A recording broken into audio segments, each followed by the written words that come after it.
Welcome, everyone, to another episode of the Reading Writing Corner book review section.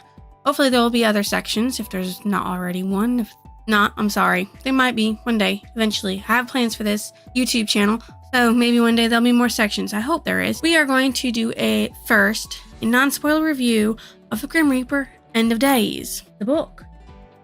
Look at it. This book. Okay?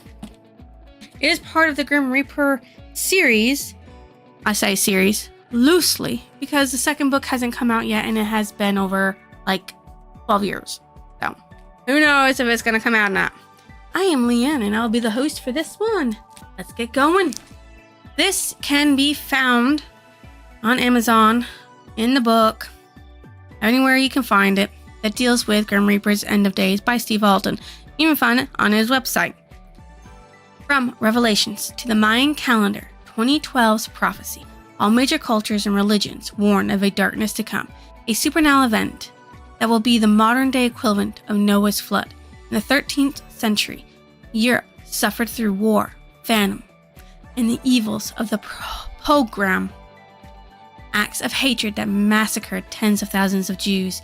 In 1346, the height of the corruption, the Black Plague struck the Eurasian continent, wiping out half the world's population, while spewing a new legend, the Grim Reaper. In Grim Reaper, End of Days, international best-selling author Steve Alten takes us on a classic hero's journey of good versus evil, transformation, and redemption. Far more than it seems, the story draws frightening parallels between the lack of morality that corrupted 13th century Europe and the greed that has mirrored our own society and economic collapse. Two endless wars and a very real overt biological program exposed by the author, which could lead to a global pandemic and our own prophesied self-destruction in 2012, 666 years after the Black Plague struck Europe. The story was split into 5 parts if you do not count the prologue: Darkness, End of Days, Upper Hell, Lower Hell, and Transformation. What made me read this book? The title of the book and the picture of the cover, it grabbed my attention. I like Grim Reapers, so this grabbed my attention. And the way the Grim Reaper is just over the whole city of Manhattan in New York City is like mind-boggling. Steve Alten starts off setting up the story by giving us a flashback to something that happened a long time ago in a biblical sense. The story was inspired by Dante's Inferno and has heavy religious tones within it. The world then moves to the present day, not long after the 9/11 incident. So the world within Grim Reaper's End of Days deals with modern day issues. The characters crafted in the story all have unique backgrounds with their own issues to deal with. His characters do act like normal people in modern society. The world we live in today is getting crazy, and we are able to see how people put into a stressful situation would act. Something I hope I would act sometimes, something of what I hope I don't act like, because there are some instances in there like mankind is cruel. I don't want to be that cruel. I want to be good. I want to be safe. I want to be humane. Did this book live up to my expectations? Yes. It was intriguing with enough supernatural to hold my attention, because I really don't like nonfiction stuff, and this did border on a little bit towards that with how modern it is. And if you haven't noticed, I do read more sci-fi than anything, or fantasy than anything. Or maybe not, I don't know. We'll see how my books look up. Which character did I relate to the most in this one? There wasn't really anyone that I could relate to within this story, as a majority of these featured crazy people and amputee, married couples, diplomats, teens, children, and healers. Like I'm Harry Potter, ma'am. No. Doctors. And military personnel, which I'm none of. None of at all. I was a young adult when I read this book, so definitely did not relate. And I'm an adult when I've reread this book, and I still don't relate to any of the characters. What was more important? The characters or the plot? The character's journey was more important than the plot itself. The plot did keep the story moving, and without the plot, the story would really just fall flat, because there's a whole reason why Shep is pushed the way Shep is with his whole story mode. The story was told in multiple voices in the third-person point of view. It does have several flashbacks that revolve around the main male character, Patrick Shep. And I mean a lot. It is a back and forth because he does have his own wartime flashbacks because he was a war veteran. I'm going to end with this non-spoiler part, and it's short, I know, because there's a lot of spoilers I want to get through with, should you go and read this story/series? Yes, if you are into fictional biological warfare mixed in with modern day life, mixed with the supernatural and biblical religious tones, then yeah, I'd give it a read. Especially if you did read Dante's Inferno and loved that book. You should read this because it is heavily inspired by Dante's Inferno. That's it. So if you don't want to be spoiled, I would say goodbye. See you later. Like, comment, subscribe if you think I deserve it. And now to the spoiler review of Grim Reaper End of Days by Steve Alten. So the first thing I want to do is sit there and say that there are a lot of main characters, side characters, and important recurring characters. The main ones I have written down, as well as their POVs. So you do have a lot of people's POVs in this, and I do mean a lot. Like the majority of the people I got written down are or do have their own POVs in it. Let's start with Mary Kilpop. I can't really say her name right, but Mary. She's a scientist and the main antagonist. And when I mean main antagonist, she goes on a holiday that her friend, co-worker, Andrew Rodowski invite her on because she's working on a project that Bertrand de Born wants his hands on, but Mary won't give it to him. So he's trying to get Andrew to make her give him everything or let him work on the project. So he's trying to worm his way in. So they go down and they celebrate Cinco de Mayo, and Mary and Andrew do the do. And Mary doesn't remember. So when she ends up pregnant, she thinks she is the next Mary carrying Jesus and decides to unleash her bioweapon called Scythe on diplomats. The world can start over again for Jesus. Her point of view is one of the ones you see a lot. You see Lee Nelson's point of view a lot because she deals with a VA with a lot of veterans. She's a veteran doctor. And she does come in at the end with doing the whole test and everything to see what the cure is for the Scythe virus. Patrick Shepard, or Shep, he is a veteran and an amputee. He does not have one of his arms. He is the main protagonist of the story, and he's the one you see all the time. He is everywhere, all the time. You will see him. He is part of it all. He's the one that has the Grim Reaper on his heel. He's the one that sees things that aren't there. He's a little crazy because he thinks his wife and daughter are still alive, even though both of them died a very long time ago. Well, they died in the 9/11. And he didn't remember that. I'm going to butcher this next one, who is also a viewpoint. Pankaj Patel. He's a professor of psychology. And he does come up a lot because he gets sucked into a whole secret society. I don't have the secret society written down, but he does get sucked into it. And he believes that Shep is the Messiah that will lead them all to safety. So there's that.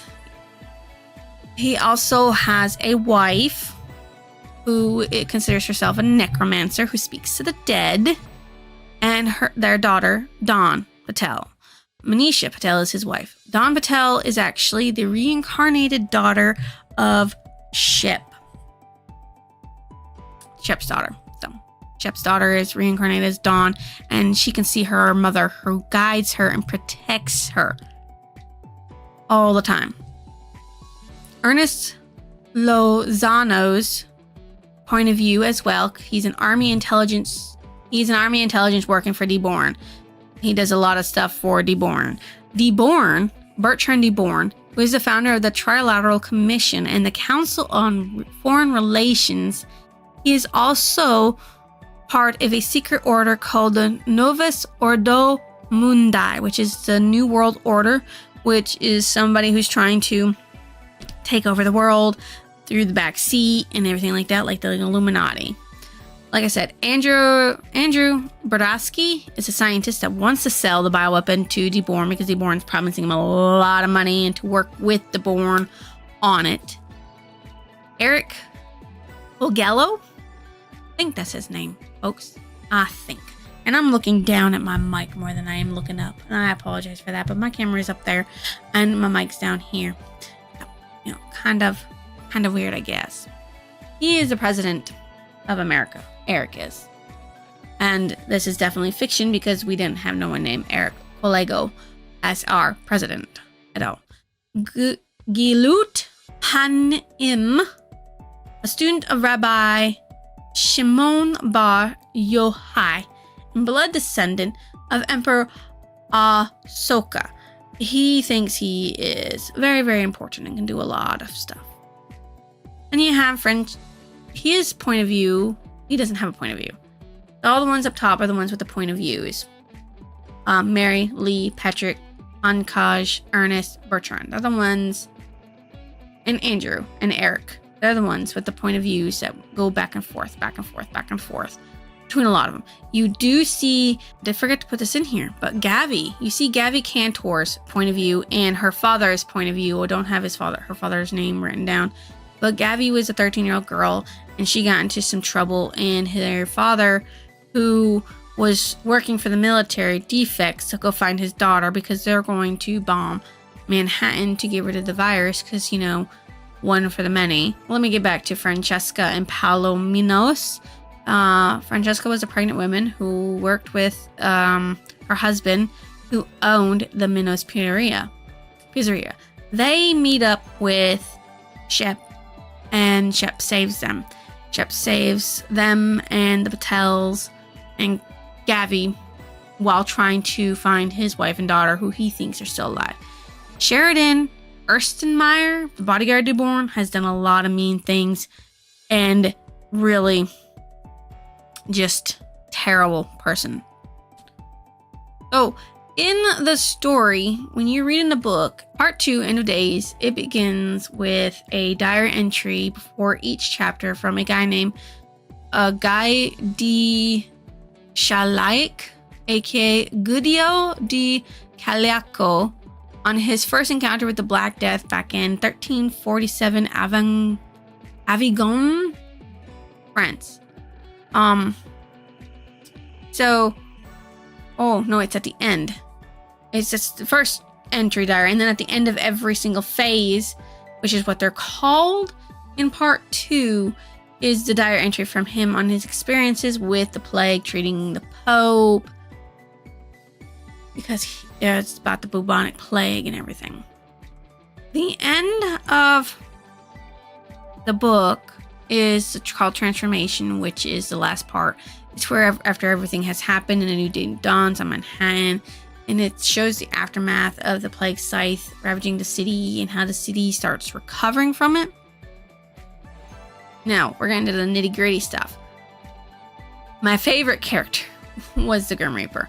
Always on Shep's heel, always watching, waiting for his friend to return, because the Shep in this is actually connected to Noah, in the sense that what they're trying to say, or what Steve Alton was trying to say, even though it's totally untrue, was that Shep was the reincarnation of Noah, who was the reincarnation of the Grim Reaper, and the Grim Reaper's just trying to get back his physical sense or soul sense. I'm not exactly sure what it was, but it was trying to get Shep back because Shep belonged to him. And the Grim Reaper was always watching and waiting for him to welcome him to become the Grim Reaper. My most disliked character was Mary Killbot. Like, hello, she went crazy. She was already crazy to begin with, working on a bioweapon that she called Scythe. I mean, like, seriously. Straight up a loony bin. The story was told in chronological order with a lot of flashbacks. And I mean, these flashbacks did mess up my reading a little bit because I don't really like flashbacks. I mean, put it in the beginning, put it in the end, but I don't really need them in the middle. I don't really need them back and forth. Like, you're interrupting my flow of reading. So I didn't really like that. But the flashbacks were involving Shep, the main character. He was always his flashbacks, trying to remember his wife and daughter who he wanted to see again, having memories of his past lives, living with as Noah, living as a Grim Reaper, and all that stuff, going back and forth. There. It did have appropriate language for the type of story it was, because, I mean, like, a lot of stuff was going down, and people were not caring about anything. There was foreshadowing about his wife and daughter already being dead, as well as how crazy Mary Kilpot was. I mean, in the end, she even denied that her daughter wasn't hers, because hers had to have been a boy, not a girl. Steve Alden explained enough background for his readers to understand why his characters reacted the way they did. Each character did interact with Shep at one point in the story. He met all of them, including Mary Kilpot. He met them all. Every single one of them he has met. I think the only one he didn't meet was Eric Lego, but that's because he was a president, you know. No, he actually did meet. He did meet Eric Lego. Never mind. He met them all. He met them all. These interactions with Shep made sense with the backgrounds given to the reader and everything that happened throughout the whole story for Grim Reaper End of Days. So the title of the book, Grim Reaper End of Days, meant the death of thousands of people, as well as a woman tried to kill off several diplomats in what she believed to be was justice.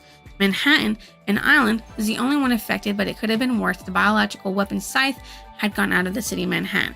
And I mean, End of Days is like, it was acting like it was the end of days, because if the bioweapon had gone out of the city, it would have spread everywhere because it was fast spreading. So the cover, which of course I'll have up here, pinned up here for the majority of this video, shows a picture of the Grim Reaper over the tall buildings of Manhattan, giving off its own foreshadowing. Since Manhattan is technically its own little island where you have bridges and tunnels to get to it, was easy to shut down Manhattan and not let people in and out, which is what the military was there for on the president's orders. What stood out as memorable was the description people felt when they believed it was the end of the world as they knew it. Society broke down. Those that committed evil deeds stepped up their game. Those that had evil impulses acted on them. Greed was shown. It also showed hope for those willing to help others out for nothing in return, but also showed that sometimes people do things for selfish reasons. So that's society in the rundown. If ever society broke down, that I guarantee you will happen. And it's not looking bright for a lot of people in a lot of ways, and evil will be so bad.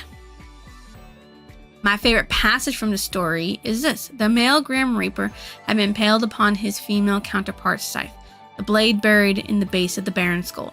It is a meta-death for the Grim Reaper by the female Grim Reaper that I didn't know existed.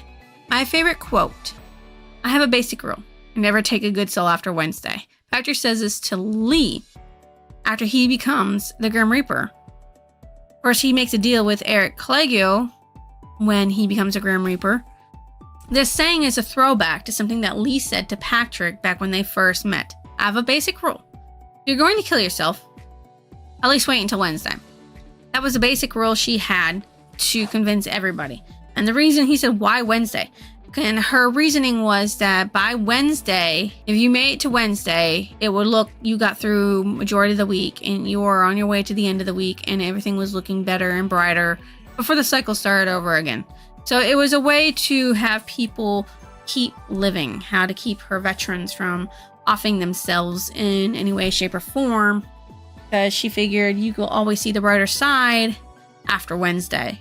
What I thought about the ending of the book, give me more, please. I want to know what happens to Shep. Come on.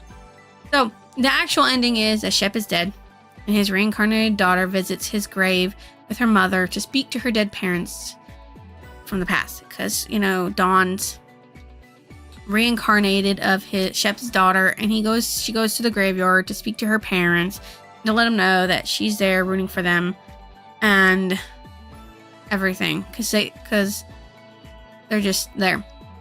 And what really happens is that Shep meets Grim Reaper, becomes the Grim Reaper, and he meets the female Grim Reaper, and she says, "My name is Lilith, and you, Noah, are my soulmate." That's the end of the book, right there. And it tells you that you need to read the next one for Purgatory, Grim Reaper Purgatory. This book was supposed to be part of a series, but there's no telling when the next book will be out because it was published in 2010.